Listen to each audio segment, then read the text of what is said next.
નમસ્કાર, આપ જોઈ રહ્યા છો સંદેશ ન્યૂઝ. લોકસભા 2024ની ચૂંટણીના ગુજરાતી મીડિયાના સૌથી મોટા શો સિંહાસનમાં આપનું સ્વાગત છે. હું છું નુપુર અને સિંહાસન આજે જૂનાગઢની ઐતિહાસિક ધરતી કે જ્યાં આગળ ઇતિહાસ તો આજે પણ ઊભો છે. આજે પણ ઇતિહાસના જીવંત પુરાવા મળે છે, પણ રાજનીતિની આંટી ઘૂંટી પણ અહીંયા આગળ ખૂબ મજેદાર છે. ત્યારે લોકસભાની ચૂંટણી છે. 2019ની ચૂંટણીમાં પણ અમે અહીંયા આવ્યા હતા. 2022ની ચૂંટણીમાં વિધાનસભામાં પણ હું અહીંયા આવ્યો હતો. અને આજે 2024ની આ ચૂંટણી છે. ત્યારે 2024ની લોકસભાની ચૂંટણીમાં પાછલા પ્રશ્નોમાંથી કેટલું નિરાકરણ આવ્યું, નવા કયા પ્રશ્નો ઊભા થયા છે, અથવા તો જે પ્રશ્નો હતા એ ત્યાંને ત્યાં છે કે કેમ, કે પછી એનું સમાધાન આવી ગયું છે, કેટલી સંતુષ્ટિ છે, કેટલી ઝંખના છે, એ જ લોકો સાથે વાત કરવી છે. અને જૂનાગઢની જનતા અમારી સાથે મોટી સંખ્યામાં છે. સૌથી પહેલા તો આપ સૌનું સ્વાગત છે સંદેશ ન્યૂઝના સિંહાસન કાર્યક્રમની અંદર. આપ આપનો કિંમતી સમય ફાળવીને આવ્યા, એના માટે ખૂબ ખૂબ આપનો આભાર. શરૂઆત કરીએ જૂનાગઢના લોકો સાથે, ચર્ચાની શરૂઆત કરીએ. જૂનાગઢની અંદર ઘણા બધા પ્રશ્નો, ઘણા બધા સમસ્યાઓ, અને એની સાથે સાથે ક્યાંય માત્ર સમસ્યા હોય એવું નથી, નિરાકરણ પણ હોય, સંતુષ્ટિ પણ હોય.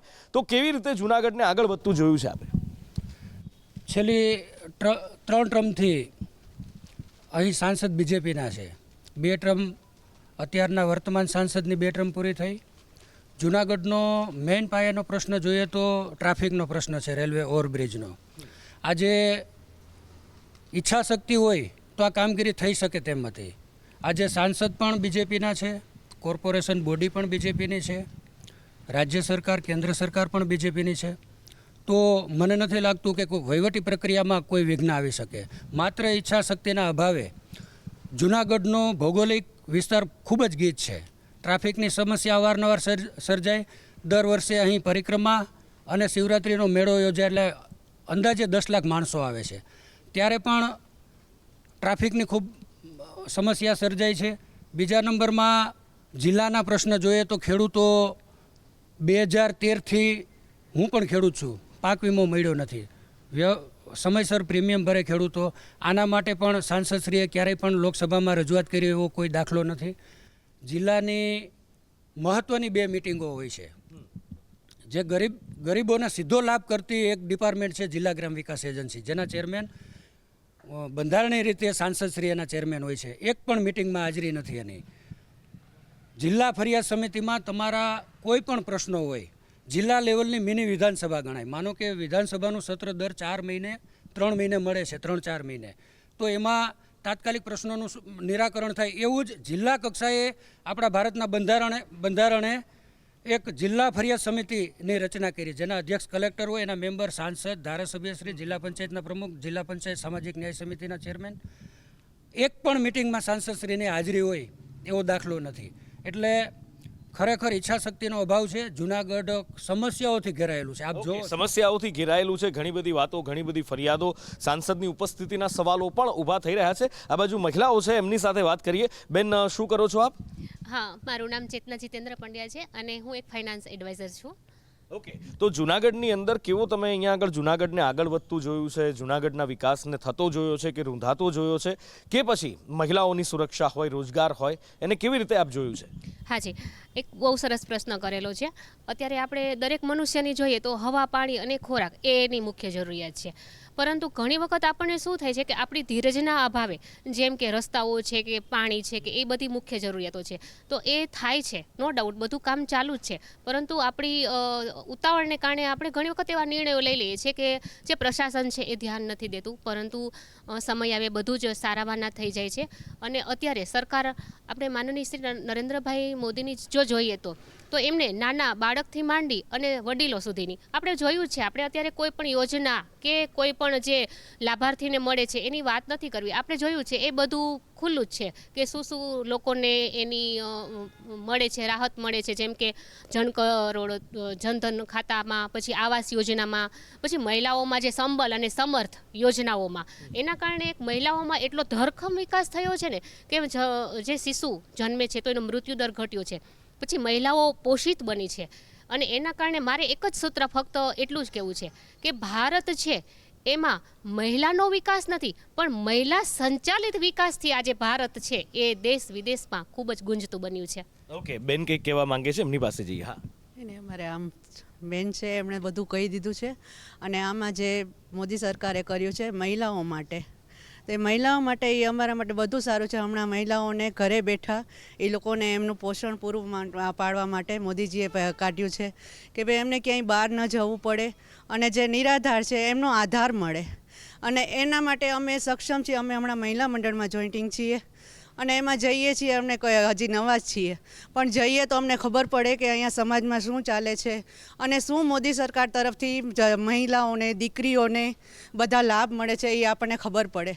અને રહી આ સંચાલિતની કે અહીંયા શું સંચાલન થાય છે બધાનું, પણ ધીરે ધીરે ધીરે બધું ચાલુ થઈ જાય છે. પણ ત્યાં સુધી મનુષ્ય જે ઉલાળે છે માણસો કે ભાઈ સરકારનું આ વ્યવસ્થિત નથી, આ વ્યવસ્થિત નથી, એમાં કરવામાં ધ્યાન દો છો, એના કરતાં ધ્યાન આપણે એ વિકાસ કરવામાં ધ્યાન દઈએ તો વધુ સારું. ઓકે, સાહેબની પાસે જઈએ. સાહેબ કંઈક કહેવા માંગે છે. હાજી.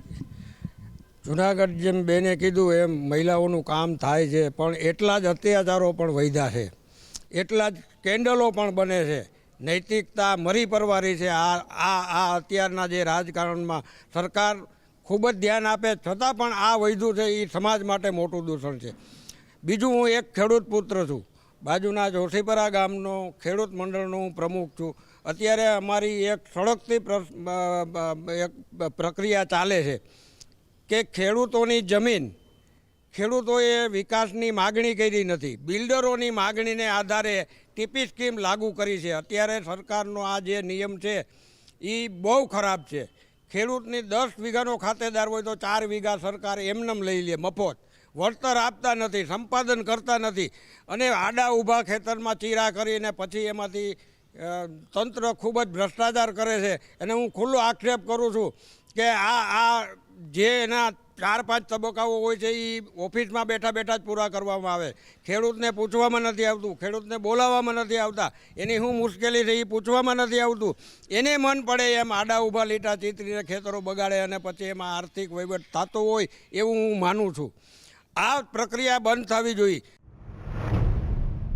એટલે આ બાજુ ખેડૂતો છે, એમની સાથે પણ વાત કરીએ. કયા ગામથી આવો છો આપ? હું વંથલી તાલુકાના બંટિયા ગામમાંથી આવું છું. બેનને જે વાત કરે વિકાસ 30 વર્ષ થયા તો હું ના નથી પાડતું. 2,000 મારા ખાતામાં નાખે અને એનો પ્રચાર તો એવડો મોટો કરે છે કે અબજો રૂપિયા અમે દર વર્ષે કેટલા રૂપિયા સરકારને ટેક્સ રૂપિયા આપીએ એનો પણ અમને કોઈ ટોલ ફ્રી નંબર આપ્યા લોકો. 30 વર્ષથી અમારી સળગતી સમસ્યાઓ છે. અમારો વિધાનસભા વિસ્તારમાં અમારે પાણી, લાલ પાણી હમણાં ભેડો લઈ લીધો તો ખેતી બજર મેંડીસ બનવા.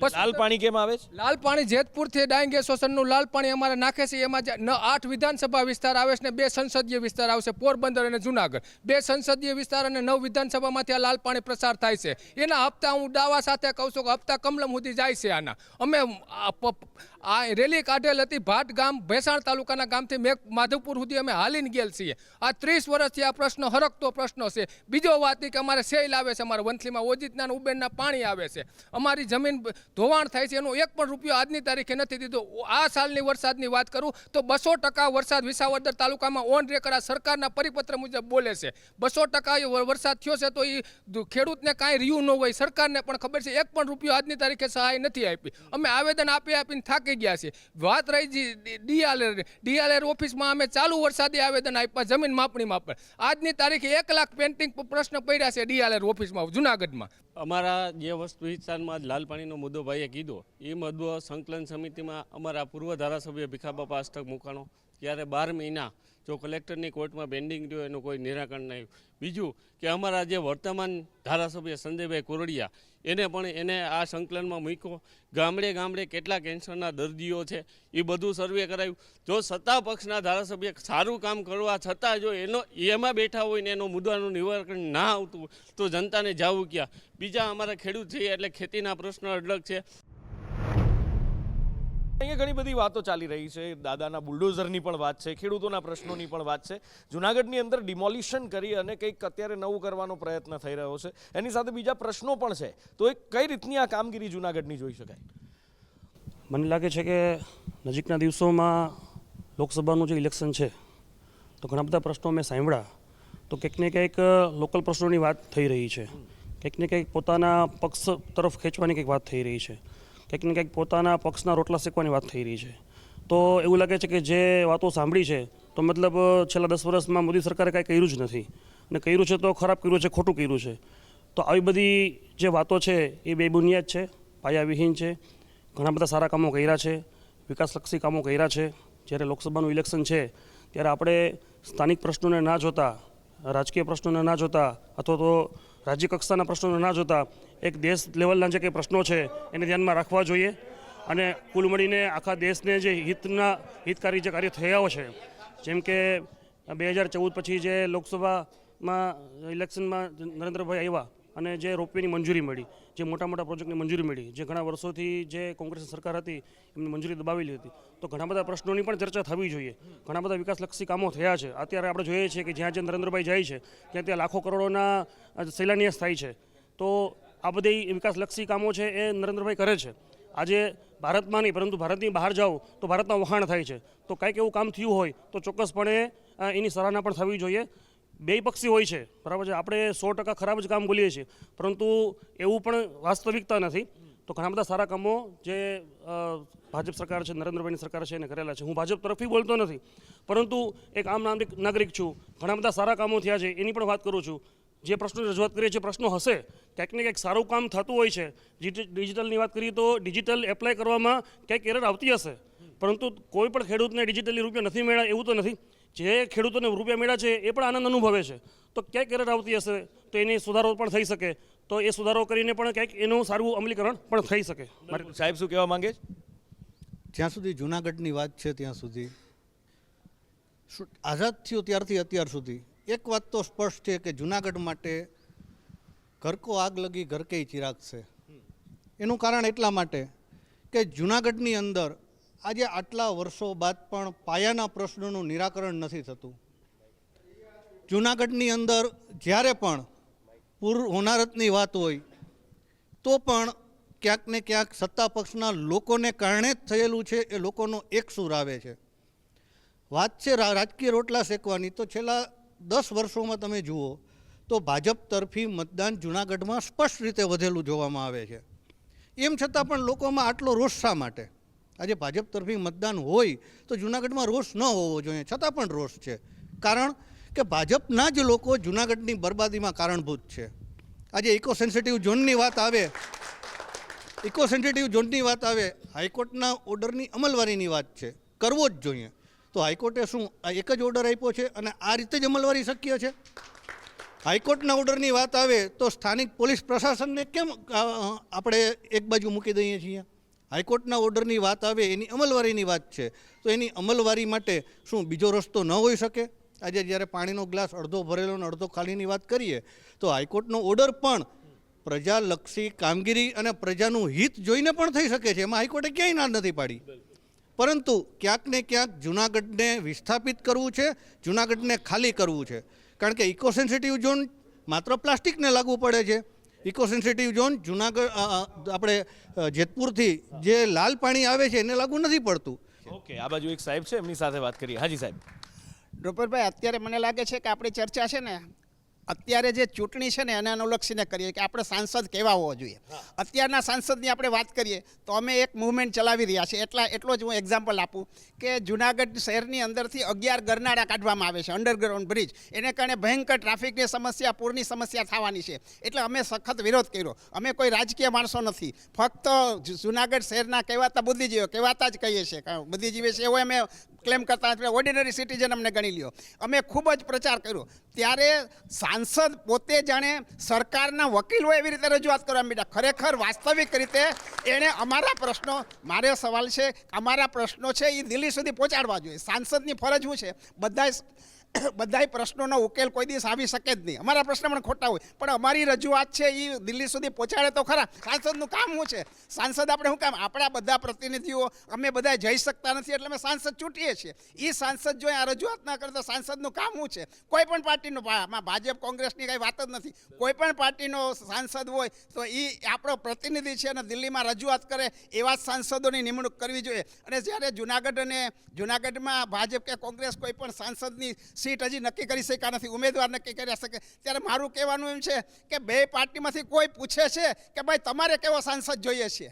બિલકુલ, એટલે લોકો માટે લોકો થકી આ જ લોકશાહી છે અને લોકોને પૂછીને નક્કી થાય છે કે કેમ. જૂનાગઢના પ્રશ્નો, ઘણી બધી વાતો કરી કે સંસદની ચૂંટણી, પણ જ્યારે પણ કોઈ પણ પ્રશ્નો હોય, લોકો ભેગા થતા હોય તો સ્વાભાવિક રીતે વાત થતી હોય સ્થાનિક પ્રશ્નોની પણ નીકળે. સ્વાભાવિક છે, નગરપાલિકાના હોય, મહાનગરપાલિકાના હોય, વિધાનસભાના હોય, લોકસભાના પણ પ્રશ્નો, કારણ કે દરેકને ક્યાંક સંતોષ હોય, ક્યાંક ઝંખના હોય, તો એ પ્રશ્નો ઊભા થતા હોય. અહીંયા આગળ જૂનાગઢની અંદર એક બીજો પ્રશ્ન પણ છે કે અહીંયાથી જે ટ્રેન પસાર થાય છે, જંગલમાંથી ટ્રેન પસાર થાય છે, જૂનાગઢ લોકસભાની અંદર જ આવે છે, સિંહોના મૃત્યુ થાય છે, એના માટેનો એક પ્લાનિંગ હતો આ તે, એનું કંઈ નિરાકરણ થયું છે કે કેમ? ના, હજી સુધી તો કોઈ નિરાકરણ થયું નથી. અને અત્યારે આપણા સાંસદશ્રીએ એમાં કાંઈ ધ્યાન આપતા નથી. ક્યારે એની પ્રશ્ન આપણા ધારાસભ્યએ હજી એકવાર કીધું કે આવતી ચૂંટણીમાં બેનર મારું નહીં હોય, અહીંયા તમે જોઈ લેજો, અહીં પુલ નહીં હોય, આ પુલ હશે, આ ફાટક નહીં હોય. એ બાબતે કાંઈ નથી, પણ સાંસદશ્રીએ તો હજી કાંઈ એના બાબતે કાંઈ કીધું જ નથી. હજી આમનામ જ ચાલે છે. અને જૂનાગઢનો મોટો પ્રશ્ન એ છે, આજે 10 વર્ષથી આ બોડી બેઠી છે, 10 વર્ષથી આ જૂનાગઢને ખાલી ખોદે જ છે, ખોદીને બુરે છે, ખોદીને બુરે છે, બીજું કાંઈ થતું જ નથી. આમનામ આ 10 વર્ષથી આ માણસોએ, આ જનતાએ કાઢી નાખ્યા છે, ખાડામાં પડે છે, આખડે છે, ક્યાંય જુઓ તો કોઈ રોડ ઉપર લેવલ નથી. આવી રીતના જૂનાગઢની પ્રજા હેરાન થાય છે. હું એક પૂર પીડિત છું. કાશી વિશ્વનાથ સોસાયટીમાં મારો બંગલો છે. હજારો માણસો ભયંકર પૂરથી ભયાનક યાતનાઓ ભોગવી. એ બાબતમાં અમે કમિશનર, મારું નામ ભરતસિંહ વાળા છે, બેઝિકલી હું ચૂડા દરબાર છું, એન્જિનિયર છું. એક સામાન્ય પ્રશ્ન છે કેવો કે અમે તો પૂરના બીકથી હજી જીવીએ છીએ. જે હવે બીજી વાર પૂર ન આવે એ માટેના મુદ્દા રાઇટિંગમાં અમારા સોસાયટીના રહીશોએ અમે આપેલા છે કોર્પોરેશનમાં. એક એટલો સામાન્ય પ્રશ્ન છે, સતત પૂર આવશે, કારણ કે એક વોટર પ્યોરિફાયર પ્લાન્ટને નામે એક 2006માં બનેલું એક શટરવાળું ઓલું છે, એ બંધ રાખવામાં આવે છે. એકાદ વર્ષ પહેલાં કબૂતરી ખાણની પાછળ એક મોટો બંધ બાંધવામાં આવ્યો, જેને કારણે જે 70% પાણી ખડિયા બાજુની પીટીએસ પાછળ જાતું હતું એ બંધ કરવામાં આવ્યું. એને બદલે ભયંકર પૂરની તારાજી થઈ, 400 ઉપર મોટર કાર નુકસાન પામી. અમારા બધાના ઘર વખરી અને સોસાયટી બંને કાંઠેની ભૂતપૂર્વ મેમ્બર ઓફ પાર્લામેન્ટ નાનજીભાઈ વેકરિયાના ઘરનું પણ નીચેનું આખું તારાજ થઈ ગયું. સોસાયટીના બંને કાંઠે છે ને ભયંકર યાતનાઓ ભોગવી. સ્ત્રીઓ માનસિક યાતના હજી પણ ભોગવે છે. એટલું બધું નુકસાન થયું છે કે જે ભરી શકાય એમ નથી. ખાલી એક અમે એવી રજૂઆત કરેલી છે. ઓકે સાહેબ, શું કહેવા માંગે? હું કાપડ બજારમાંથી છું, એટલે વેપારીના પ્રશ્નની રજૂઆત કરું કે જ્યારે જીએસટી લાવ્યા, સમજી લો, ત્યારે રૂપિયા સામે ડોલરનો ભાવ 63 રૂપિયા હતો, આજે 87 રૂપિયા છે. તો 40 લાખની મર્યાદામાં નાના વેપારીને જીએસટીનું નંબર લેવાનું સુકરા નહોતી આપવા, એને માફી. તો આજે સાહેબ 40% રૂપિયો ડાઉનેશન થયો છે, તો એ જીએસટીની અંદર, તો એ રૂપિયાની અંદર 40ની બદલે 65-70 લાખ રૂપિયા લઈ જવા જોઈએ. નંબર 2, MSME નામનો જે રૂલ્સ લાવ્યા છે, તો નાના વેપારીને સખત પીડા છે કે 45 દિવસમાં પૈસા ન આપે ને તો એ રૂપિયાની આવકને સમજી લો કે એને આવકની મર્યાદામાં. હવે એમાં સમજી લો કે વેપારીઓનો જે પ્રશ્ન છે એ સંસદની દિલ્હીથી જે રૂલ્સ થતું એ સંસદ સભ્યએ ફોલો કરવો જોઈએ. સંસદ સભ્યએ પીડા સામે જોવું જોઈએ કે આ શું છે. ગુજરાતના 26માંથી એક પણ સંસદ સભ્ય વેપારીઓની પીડા સામે જોયું નથી. વેપારીઓની પીડાની સામે પ્રશ્નો સામે જોયું નથી, કારણ કે નાના વેપારી છે એ હંમેશા મોટા બનશે જો સરકાર એને પ્રોત્સાહન આપે. ધીરુભાઈ અંબાણીને પ્રોત્સાહન જે તે વખતે જે સરકાર આપ્યું આજે અંબાણી રત્ન બન્યા છે. તો એવી રીતે નાના વેપારીને પ્રોત્સાહિત નીતિ નથી. ટેક્સની અંદર માફી હોવી જોઈએ નથી માંગતા અમે, પણ અમને પીડા 45 મારો ને તમારું પેમેન્ટ ડીલિંગ છે, તમે મને 6 મહિને ઉધાર આપો ને, સરકારને એની શું લાગે વળગે છે. એ રૂપિયાને આવકના દાયરામાં ગણી, એની બધે ટેક્સમાં ગણીને સરકાર જો રૂપિયા કઢાવવા માગતી હોય તો આ વસ્તુથી નાના વેપારીને અત્યારે ઉધાર માલ મળવો જ બંધ થઈ ગયો, સમજી લો. તો આ પાઇપલાઇન ઉપર વેપાર ચાલે છે. તો આ સંસદની જે કાંઈ દિલ્હીની નીતિ હોય તો એમાં જે કાંઈ પીડા હોય સંસદ સભ્ય રજૂ કરવાની હોય છે. એ સંસદ સભ્ય અમે એવા માગીએ છીએ કે અમારી પીડા દિલ્હી સુધી પહોંચાડે. ઓકે, સાહેબનો પણ એક મત જાણી લઈએ. હા, જ્યારે જીએસટી લાગુ થયું, જે વેપારી અગ્રણીએ વાત કરી, ત્યારે પણ સીધી રીતે લાગુ થયું નથી. ઘણા બધા પ્રશ્નો દરેક વેપારીના હતા. સોની બજારના પણ હતા, કાપડ બજારના પણ હતા. મને લાગે છે કે એ સમયે પણ ઘણા બધા પ્રશ્નોના હલ થયા છે. જ્યારે અમલમાં આવ્યું પછી પણ ચાલુ અમલે પણ ઘણા બધા પ્રશ્નો પ્રેક્ટિકલ ધ્યાનમાં આવ્યા હશે. ત્યારે પણ લેખિત રજૂઆતો થઈ હશે અને એ મુજબ એ પ્રક્રિયા સોલ્વ થવાની ચાલુ હશે. પરંતુ મને લાગે છે કે આ એક પ્રશ્નથી આપણે કોઈ આંકલન ન કરી શકીએ. ઘણા બધા પ્રશ્નો ના સમાધાન થયા પણ છે અને ઘણા બધા પ્રશ્નોના સમાધાન કરવાની કોશિશ પણ કરે છે. કોઈ પ્રશ્ન એવો હોય કે જેના સમાધાન તાત્કાલિક થાય, કોઈ પ્રશ્ન એવો હોય કે જેમાં સમય પણ લાગતો હોય છે. પરંતુ કુલ મળીને જે અમારા વકીલ અગ્રણી સાહેબે જે વાત કરી, સંઘવી સાહેબે, કે આપણો સાંસદ કેવો હોવો જોઈએ, તો મને લાગે છે કે કોઈ ગરીબમાં ગરીબ માણસની ઘરે જઈ અને નાનામાં નાનો કાર્યકર્તાની ઘરે જઈને ચા પી શકે. અને જેમ વેપારી આગળની વાત કરી કે દરેક પ્રશ્નો સાંભળવા માટે સાંસદ સભ્ય કોઈપણની ઘરે જઈ અને બેસીને સાંભળી શકે, તો જે પીડા છે લોકોની પીડા એ સાંસદ સભ્ય સુધી રૂબરૂ પહોંચાડી શકે અને સાંસદ સભ્ય છે એ લોકસભામાં રૂબરૂ પહોંચાડી શકે. તો આવા પ્રયત્નથી સાંસદ છે એ પ્રશ્નો સોલ્વ કરે એવી લોકોની અપેક્ષા છે. એટલે આ વાત ઘણી બધી થઈ રહી છે કે જૂનાગઢની અંદર પ્રશ્નો ઘણા બધા છે, વાયદાઓ વચનો પૂરા નથી થયા, સાંસદ પર પણ ઘણા બધા આક્ષેપ થયા. હવે મારે થોડુંક ધીરુભાઈને છે અને સંસદનું માહોલ છે એટલે મારે થોડીક સાહિત્યિક ભાષામાં એક જ એક વાત કહેવી છે કે જો દૂધનું તપેલું હોય, બરોબર છે, હવે એમાં લીંબુ નાખીએ તો આપણે ઘણા એમ કહેશું પોઝિટિવ વિચાર લેશું તો કે એનું પનીર બની ગયું છે ને પનીરમાંથી આપણે કોઈ પણ મીઠાઈ બનાવીશું, સબ્જી બનાવીશું.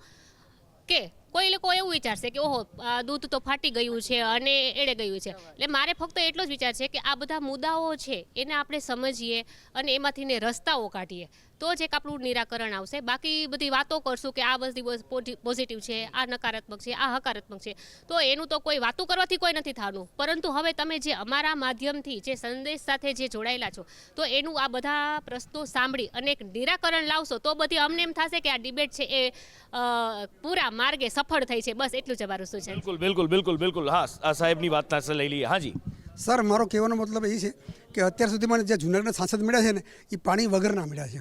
હું તમને કહું, આજે વિશ્વમાં જૂનાગઢનું નામ હોતનું કારણ છે ધીરુભાઈ અંબાણી કુકસવાડાનો જન્મ જૂનાગઢ જિલ્લામાં, ભણ્યા અહીંયા જૂનાગઢમાં ભણ્યા. ખાલી એને અહીંયા એની સ્કૂલના મેદાનમાં 5,000 માણસોને ભેગા કરીને એક સાલ ઉઠાડી હોત ને તો 5 ઇન્ડસ્ટ્રી અહીં નાખી દેત.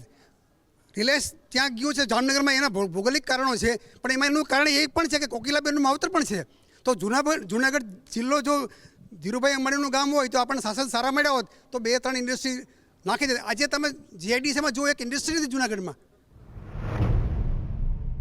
એક શહેરીજન તરીકે એટલું કહું કે હું જનસંઘ સમયનો કાર્યકર્તા છું, પરિવાર ક્ષેત્રમાંથી આવું છું. તમે જે આ બેનર લઈને નીકળ્યા છો સિંહાસન, એને માટે હું સ્પષ્ટપણે માનું છું કે 26 સીટ ભાજપને જ આવવાની, તો પછી આ 5 લાખ જે મત મેળવવાની વાત છે એ શા માટે?